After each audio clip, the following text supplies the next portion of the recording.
Ladies and gentlemen, pimps and simps, welcome to the Mac Life podcast, the number one pimp podcast in the world. You're here this evening, okay, for episode number 18. I believe it's 18, I hope anyway.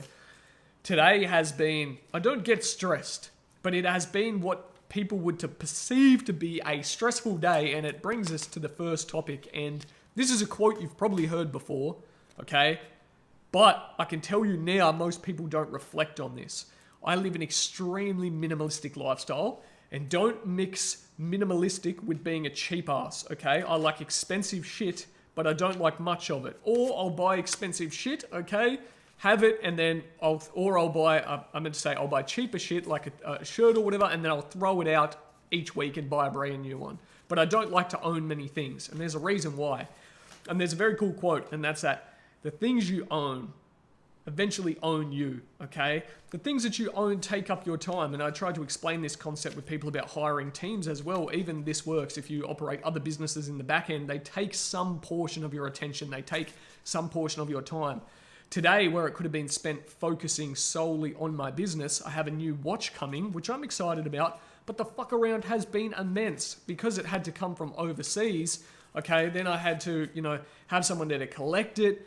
My friend wasn't at our place to collect it, so then they left a note, then it had to be picked up. He tried to pick it up twice, and the lady today just had a fucking attitude, and her attitude, she did not like him at all. And if you don't know my mate, he is the most placid guy. He's a fighter as well, but he avoids confrontation at all costs. He's the nicest guy you'll ever meet, okay? And she just did not like him. I called her, and I was like, what the fuck's going on? My mate's coming to pick up this parcel, and you aren't releasing it. And she's like, yeah, well, he has an attitude problem. Anyway, she put us through the ropes. I had to call FedEx. I had to fucking da-da-da-da-da-da-da-da. And eventually I said to my mate, let's just think about this smart. She can't work forever. I guarantee you, if you just go in when her shift ends, okay, and where they actually store it, which is weird, is at a BP, which is like a service station. They keep them in a box there because in my town, there's not an actual FedEx holding facility. So they keep it there. I said, let's be smart about it. Go in when her shift ends later on tonight, okay? Go in and there's probably going to be a dude there and he's going to be a little bit more logical and he's not going to react with emotion. She wouldn't even talk to him. So he went in within the space of 2 minutes. We got the watch sorted, but it was such a fuck around. And that's what I mean is like, these things, they take your time, they take your attention, and you have a finite amount of time on this planet. A certain amount of my time was put to doing that task. So you have to think, the more of these things that you have in your life, the more time they take up. And this goes for everything. Like, I really hammer this down to the point, like, why do people have drawers in their house full of useless shit like straws and battery? Everyone has these drawers and then they go digging to find shit they need. That is a waste of fucking time. Honestly, it is a waste of time. My house has 4 cups. It has 4 wine glasses, 4 whiskey glasses. If you're wondering why 4, okay, 4 I feel with me and my housemate, we can have 1 each before they need to be washed. Pretty much everything else gets thrown, or all my meals are heated up and eaten anyway. I get a nutritionist and send in all my meals.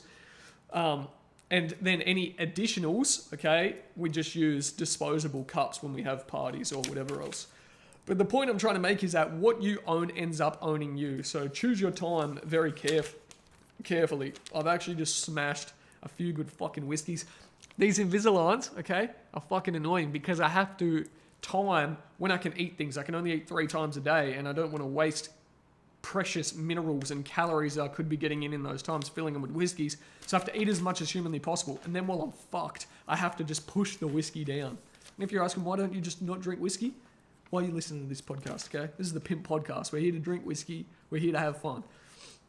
Second thing we're going to talk about tonight is a business that operates 24/7. And this is very important and true of what I said for today, okay? While my attention was diverted doing this, I also had to deal with some other shit. I had to deal with my accountant. I had to deal with a whole list of just stupid shit. I couldn't put my focus into my business, and more so, you cannot put creativity into your business because creativity does not like constraints, and stress or perceived stress is the quickest way to kill creativity. Okay, you need a business that can operate 24/7 and is open 24/7 so that now as things are being resolved, I can get to work. Shop hasn't closed up at 5 p.m. And that being said, because it operates 24/7 and it being on the internet, it really didn't need me there today. Yes, my input would help to bring in future revenue, but the work of the past days, the past weeks is what dedicates, okay, the revenue I'm going to make today. And that's kind of the way it works, in the online space, is that you put in the work today, but you won't get the result from today until further down the line. So people like me to do a numbers breakdown. They like to hear the actual things, and I'll give you the actual results. Today, there were so many prospects. The new ad come on and was approved for the Brazilian girls, and I'm getting around $2 a message, 25 messages. 4 of the girls wanted contracts instantly, had massive amounts of active subs, and had massive lists for free following accounts as well that we can monetize very fast. These girls are gorgeous. They're going to sell like crazy and going to make a shit ton of money. So I've taken on these extra 4, sent off the contracts, whether all 4 come on, maybe not, probably 3, but that's fine. It's just a numbers game. And I'll take an instant revenue. It's a 50-50 cut, so instantly I'm getting revenue. So I haven't even factored that into the numbers breakdown. But today the only 2 ads I had running are that, because the other ones were under review, so I got rid of them, if you're listening to yesterday's podcast. I only had that at $50 and the YouTube ad, which I'll probably turn off tomorrow and move to the newest video. When I make a banger video. When I make a banger video, I'll move the ad to that new video. So I had 100 today in spend. 3 core sales made me 300, so I'm 200 profit already. A little bit more, I like to downplay it. And the girls today, the girls accounts have already made me, with the night not done, 500 today. So we're up 700 for the day. This week's pretty good. You know, as I said yesterday, we did 10K with the package me and Emma sold, and plus all the other shit. So money, money, money, money. Part of the pimp game. Money's not everything, and that's the next point that I want to talk to everyone listening about, okay, and you especially. You need to focus on this. The system and the laws in particular are made to keep people poor. And if you don't know what I mean, okay, the law is set to make people poor. If you look through the majority of laws in nearly every country, okay, they can be paid out, okay? The fine or the penalty is a monetary loss. You pay money. Now imagine you had unlimited money. That means you can break the law 80% of the time. I'm not advocating you to break the law, but you can break the law 80% of the time, okay? And if money's no problem, then there is really no consequence, because the only thing that stops you from breaking the law, well, besides moral guidelines and other things, is the punishment that you get. So think about it. If 80% of the punishment is monetary, who really favors from that? Is it the poor? It's certainly not the fucking poor. It's the rich. And for example, I'm not going to say the actual fucking circumstance that you're thinking about right now, but you need a tick to get into a lot of places. If you know what I'm talking about, you need a tick to get into a lot of places. And before, when it was a little bit harsher as well, you couldn't travel here, you couldn't travel there, or you would cop a fine, okay? What is a fine? If you're rich, who cares? They can't restrict your movement. The police pull you over. What are they going to say? Oh, well, you've got to turn around. You've got to pay this fine. Yeah, here's the fine. Fuck off. Okay? And then drive off and do what you were going to do anyway. You have to understand that there's a reason that got the tag on still, mate. People are going to be like, oh, you'll probably want to return that. I ain't fucking returning shit. The reason, okay, that the laws are set the way they're set is to favor the rich and keep the rich in a position of power. And keep the poor people oppressed and focusing on just making enough money to survive. And it all sinks in tonight. It's really about the online space in general. Whether you want to be a pimp, whether you want to have your own content going out and you sell and you're a creator, whether you fucking, want to build a social media marketing agency or do people's emails or PR or whatever it is online, you want to be first in the metaverse or you want to code, whatever it is, okay? It ties into creating a job that has no cap. If you work for a wage, you cannot go in and say to your boss, hey boss, I need a $10,000 raise, okay, a day. Boss is just going to say, it's not even heard of. But in the place, and not just as an example, in any online industry, there is no cap. The cap is yourself. And this week is a great example. $10,000 yesterday. Where can you go and just say, I want 10K today? There is no other opportunity in the workforce. And I'm not saying that you shouldn't be in the workforce, because it's essential. A lot of the jobs are essential to keep our power running, a lot of different things. It's an essential part of this world. And if you find happiness and fulfillment in it, then for sure. But here's what I recommend is that You put a bit of time in to begin with, learn skills, and then go ahead and pursue what you want to pursue. And people say, yeah, well, I have family, yeah, I need to pay the bills. The most cynical part, fucking keep spitting with this Invisalign. The most cynical part about excuses are that they're all true. Let me say that again. The most cynical part about excuses are that they're all true. Yes, you have kids to take care of. That sucks. But the world ain't coming to fucking save you. Either you make a change and get a different result, or you don't and you just deal with what you have now. You have to take risk. Yes, people have harder and the plate is more stacked against them, okay, in terms of there is more to lose, but generally when there's more to lose, you actually increase your chance of winning. Now, that doesn't probably make sense if you think about it. But if you have more to lose, you increase your chance of winning because you give it your all. You really give it your all. And there's a Chinese proverb, and I'm pretty sure this actually was found out to be false, but it was from the Art of War. And I remember the army commander, basically when the Chinese would pull up on the shore, is they would burn all the boats just to instill into their soldiers that, hey, look, there's no going back. We either win here or we're not going home. I'm pretty sure that ended up being false and misproven. I heard some different things on it, but the information from that is still pretty true, okay? And it's a pretty cool fucking little story to go along with it, is that burn your ships. People say don't burn your bridge. Burn your fucking bridge and then run to where you're going. That's a MacLife quote. What else we got? This is a banger for you. So this is to do with OnlyFans. If you watch this because of the OnlyFans, and you're like, I wish this guy would just give me some fucking relevant OnlyFans information. Here is what I will be running now. And you can do this if you're a girl, okay, watching this and you want to promote your own shit, you can do this too. You just do it not by promoting the mass, but by promoting yourself. If you're a girl promoting yourself, you want to create a Facebook page about yourself. Just like I, Mac, have the MacLife, okay? Voila.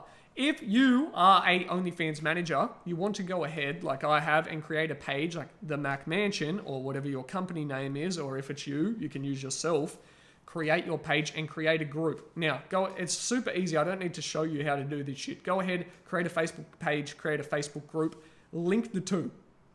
There is a setting in group that links, and why this is important is that it automatically invites people who like your page to your group. And why is that important that you have them on both? When you post on your page, around 10% of your audience see your post. When you post in a Facebook group currently, around 90% of the people see that, okay? Groups just have a whole different dynamic and they're a lot better for selling. Now, what am I doing for the girls? I am going ahead and I'm creating a page, the Mac Mansion. I push content for all the girls on the page, semi-nude, not anything that's going to get flagged by Facebook. And then I just run Facebook ads. If you're new to Facebook ads, run boosted posts to begin with. Target the seediest dudes and play around with the audiences until you find something.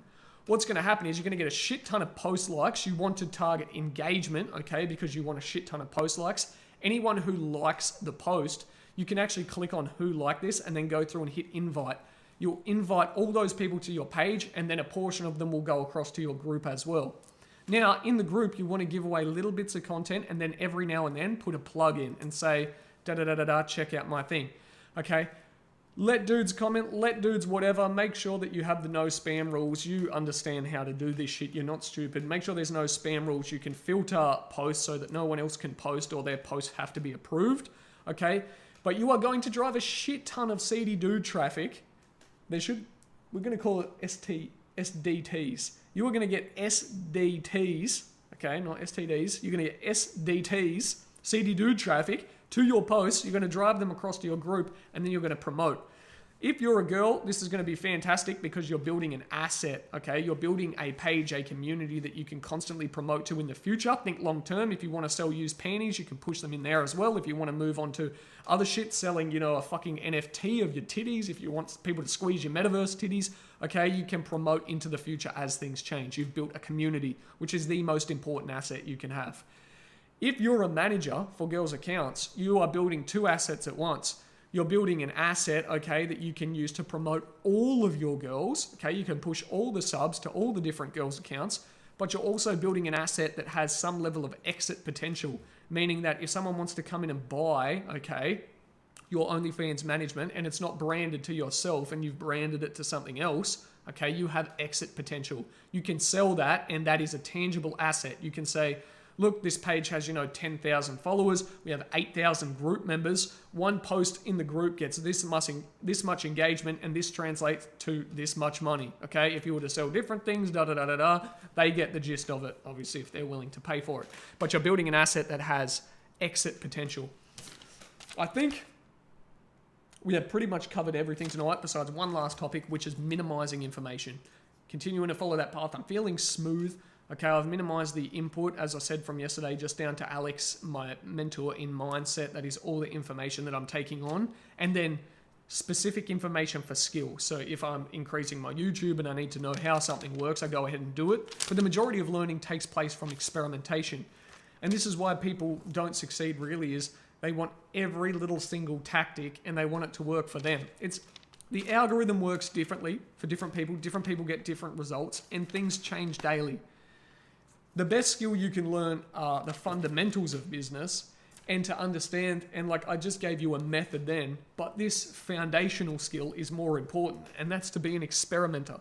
Because in 10 years, this Facebook group strategy might mean fucking nothing. Facebook groups might be dead in the water, and probably will be. But the foundational skill of becoming an experimenter and understanding, okay, foundation of I need to grow a community, I need to grow a brand, these things are going to let you carry across into the future and make a shit ton of money. Hope you enjoyed the Mac Life podcast tonight. It's a smaller one, but fair bit of value dropped, I believe.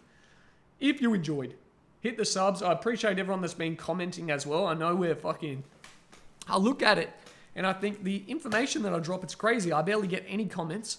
But at the same time, I know that a lot of you people that are watching right now, if it's you, you're watching, you've listened through and hopefully you've found some value from this.